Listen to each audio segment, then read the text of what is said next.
Hello friends, welcome to my channel.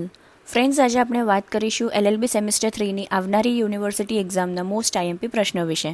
તો વિડીયોને and સુધી જોવો અને જો તમે અમારી ચેનલ ઉપર નવા છો તો ચેનલને સબસ્ક્રાઇબ કરવાનું ન ભૂલતા. તો ચાલો શરૂ કરીએ.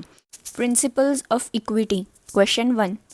સમન્યાયના અર્થ, સ્વરૂપ અને મહત્વને વિગતે સમજાવો. Explain in detail the meaning, nature and importance of the equity. Question 2.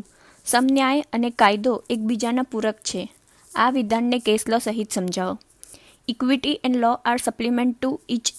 Discuss this statement with case laws. Question 3. ભારતમાં સમન્યાયનો વિકાસ અને મહત્વ વિગતે સમજાવો. State in detail the development as well as importance of equity in India. Question 4. સમન્યાયને વિકસાવેલ નવા અધિકારો, ઉપાયો અને કાર્ય પદ્ધતિ વિશે વિગતે સમજાવો. Explain in detail the new rights, remedies and procedure developed by the equity. Question 5. સમન્યાય કોઈ અપકૃત્યને ઉપાય વગરનું સાંખી લેશે નહીં. સમજાવો. Equity will not suffer a wrong to be without remedy. Explain. Question 6.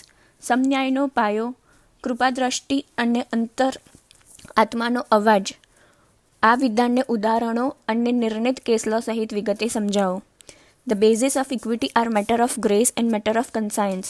Explain this statement in detail with the illustration and decided cases. Question 7. ટૂંક નોંધ લખો. A.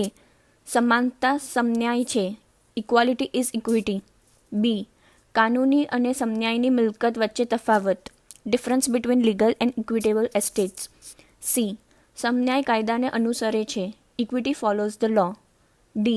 જે સમન્યાયને ઝંખે છે તેને સમન્યાય આચરવો જોઈએ. He who seeks equity must do equity.